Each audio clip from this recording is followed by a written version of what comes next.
নমস্কাৰ বন্ধু বান্ধৱীসকল, কি খবৰ আপোনালোকৰ? ভালনে বাৰু?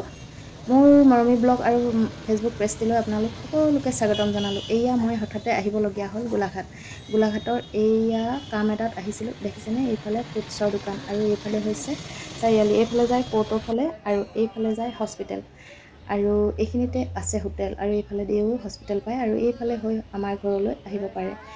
আৰু মই এইখিনিতে ৰৈ আছোঁ, কাৰণ হোটেলত সোমাম বুলি ভাবিছোঁ। যিহেতু কাম এটাত আহিছিলোঁ, হঠাতে কামটো নহ'ল, গতিকে আমি ৰাতিপুৱা সোনকালে গ'লোঁ আৰু গোলাঘাট পাওঁতে 10টা বাজিল। আৰু এতিয়া ভাবিলোঁ কিবা এটা খাই লওঁ।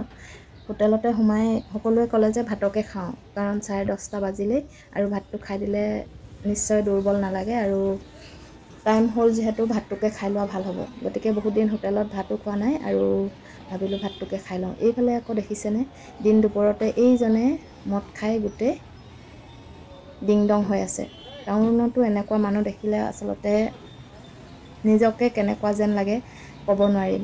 অকল গাঁৱতেই যে মদাহী আছে সেইটো কথা নহয়, টাউনতো ৰাতিপুৱাই এইজনে ক'তনো দিনতে এসোপামান গিলি আহিলে অভদ্ৰ মাত মাতি চিঞৰি আছে।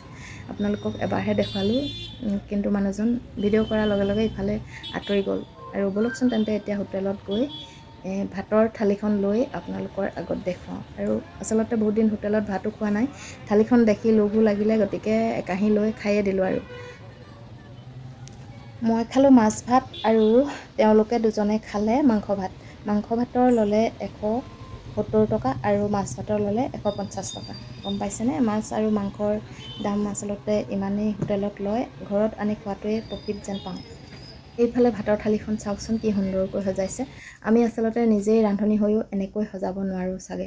আৰু এইফালেখন অৰিজিনেল হয়নে নহয় জনাবচোন দেই। দুইখন আপোনালোকক দেখুৱালোঁ। খাই বৈ আজৰি হৈ ঘৰ মৰা হ'লোঁ, আৰু ঘৰলৈ যিহেতু সোনকালে পামগৈ, আকৌ মই এফালে কাম আছে, কামলৈ বুলি মাম বুলি তাতে ফোন এটা কৰিলোঁ, আৰু এতিয়া গৈ থাকোঁ ঘৰলৈ বুলি। ব'লক তেন্তে পলম নকৰি আজি ভিডিঅ'টো ইমানতে সামৰিছোঁ। মোৰ ভিডিঅ'সমূহ যিসকলে চাই ভাল লাগে, লাইক কমেণ্ট আৰু শ্বেয়াৰ কৰিবলৈ নাপাহৰিব, আৰু যিসকলে নতুনকৈ চাইছে তেওঁলোকে ছাবস্ক্ৰাইব কৰি কাষতে থকা বেল আইকনটো ক্লিক কৰি অল কৰি দিবলৈ নাপাহৰিব। ধন্যবাদ।